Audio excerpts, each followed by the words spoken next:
Hello दोस्तों, स्वागत है आप सभी का इस सेशन में। This session is part of a 10 minute a day series और यहाँ पर हम बैंक फाइनेंशियल मैनेजमेंट उसका module A chapter 6 operational aspects of external commercial borrowings ये देख रहे हैं। Is this topic important from the exam point of view?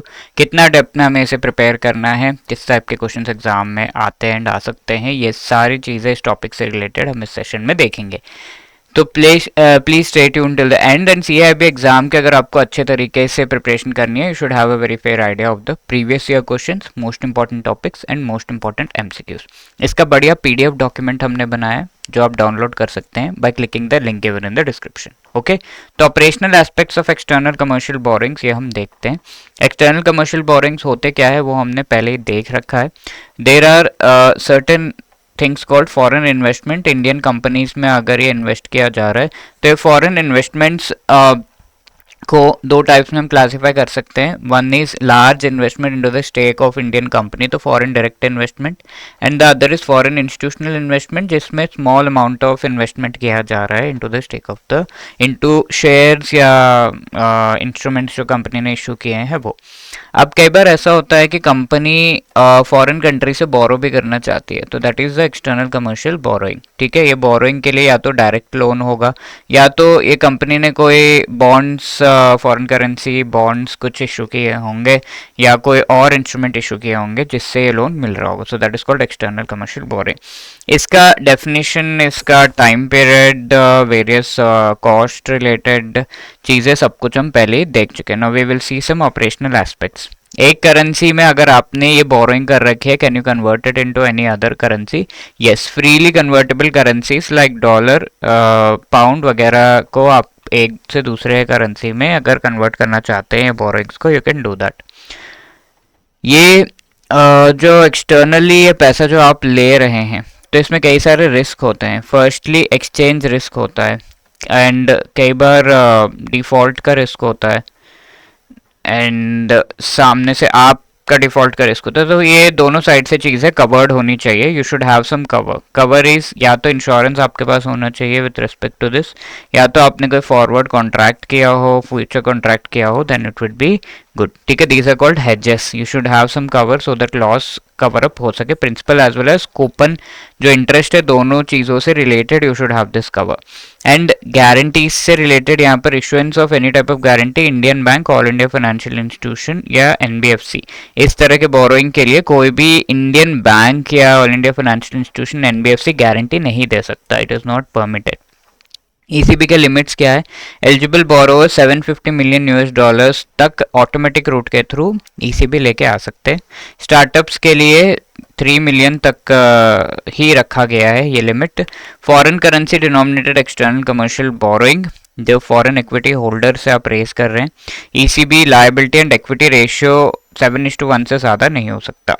ठीक है, तो आपने कहीं और से, let's say this is the company and कहीं और शेयर्स बॉन्ड्स वगैरह इशू किए हैं तो ठीक है।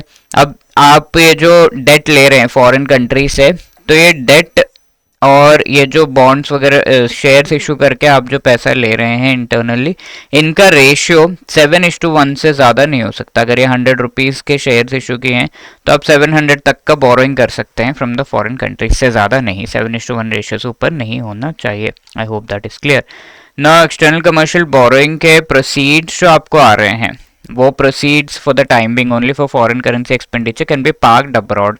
ठीक है, तो foreign currency, foreign country, foreign currency अगर आपने लोन ले रखा है और इन द टाइम बिंग आप उस मनी का कुछ नहीं कर रहे, तो वो जो पैसा आपने लोन ले रखा है वो अब्रॉड में ही कहीं पे इन्वेस्ट भी कर सकते हैं।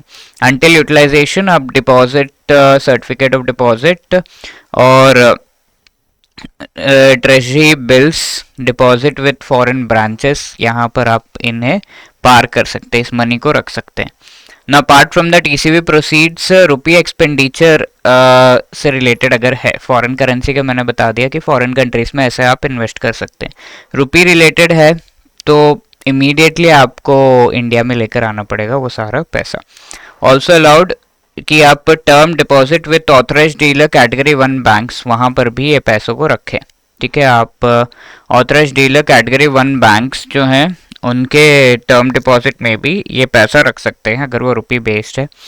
एंड अगर इंडिया से बाहर उनके ब्रांचेस है तो फॉरेन करेंसी बेस्ड वहाँ पर भी रख सकते हैं। 12 मंथ्स क्यूमुलेटिव टाइम पीरियड के लिए रखा जा सकता है एंड पूरा अनएंकम्बर्ड होना चाहिए। ऐसा नहीं कि कोई स्ट्रिंग्स अटैच्ड है, कोई पेंडिंग पेमेंट है, ये सारी चीज़ें नहीं होनी चाहिए। ठीक है, तो अगर आपके पास LRN है, ये एक नंबर होता है, ये नंबर आपके पास है तो reserve bank on submission of form ECB आपको ये जो भी पैसा है वो drawdown, any drawdown in respect of ECB should take place only after obtaining the LRN from reserve bank. Reserve bank से ये LRN नंबर लेना है and then only you can use this ECB का मनी, वरना नहीं use कर सकते। LRN से होगा ये कि आपका जो मनी ट्रांजैक्शन वो सब reserve bank of India track करने लगेगा, तो दैट इज द थिंग। ठीक है, what can be tracked and without privacy breach किया जा सकता है। The borrowers are required to report actual ECB transactions, form ECB 2 return करके उसमें आपको रिपोर्टिंग करना है मंथली बेसिस पे, and RBI within 7 working days from the close of the month ये रीच हो जाए, ऐसे आपको रिपोर्टिंग करनी है। ठीक है, तो every month you have to give the reporting of all of these things and RBI को within 7 days from the close of the month बता देना है। अब ECB parameters in consonance with the ECB norms including reduced repayment, अगर ECB का जो let's say $1 million का आपने एक डील किया है बट पेमेंट अब उससे कम ही आ रहा है, $50,000 आ रहा है, तो ऐसे केस में there is a change in the amount, तो इस चीज़ को आपको फिर से RBI को रिपोर्ट करना होगा नॉट लेटर देन 7 डेज। वो चेंजेस होने के 7 days in any case not later than 7 days, 7 days के बाद तक आप ये रिपोर्टिंग कर सकते हैं, नॉट लेटर देन दैट। ठीक है, apart from that existing external commercial borrowing, उसमें ही रीफाइनेंस अगर किया जा रहा है, fresh ECB is permitted, refinancing of existing ECB लिया हुआ है एंड उसमें ये वांट के और पैसा चाहिए तो you can do that, that is allowed. And all in cost of fresh ECB, इस केस में जो पहला वाला है 10% इंटरेस्ट है तो दूसरा वाला आप देंगे तो 10 से कम इसका जो है इंटरेस्ट रेट रहेगा। इस तरीके से foreign branches of Indian banks वो भी ये चीज़ें कर सकते हैं to participate in this only for high rated AAA rated या Maharatna Navratna public sector undertakings के लिए ये चीज़ कर सकते हैं। ठीक है, now this is your question, external commercial borrowing limit allowed for startups by the central government is how much. ठीक है, जनरली कितना है स्टार्टअप्स के लिए ये पूछा जा रहा है, let me know the answer in the comment section. ये क्वेश्चन पिछले सेशन में हमने देखा था, MAMP of manufacturing companies $50 million तक जो ECB उठा रहे हैं तो उनके लिए MAMP would be 1 year, generally 3 years है बट इनके लिए 1 ईयर होता है।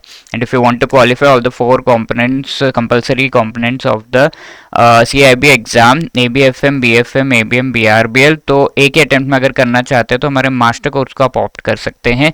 यहाँ पर आपको प्रोवाइड हो रहा है concept classes of each and every chapter, short recorded videos है जो कि काफ़ी बढ़िया तरीके से फुल सिलेबस को कवर कर रहे हैं। Short notes of each and every chapter and each and every chapter के MCQs and full length mock test, live classes before the exam, आप इसके थ्रू कवर कर सकते हैं the most important topics and revise कर सकते हैं just before the exam. CIB 75 is the code that you can use to get 75% discount on this, and इसका link आपको डिस्क्रिप्शन में मिल जाएगा, वहाँ से आप ज्वाइन कर सकते हैं। जल्दी हम अपने सुपर क्रैश कोर्सेज भी लॉन्च करने वाले, you can be part of that also. And if you have any other query इस नंबर पे कॉल कीजिए या फिर ड्रॉप करिए mail at hello@edutap.co.in। Wishing all the best, thank you so much.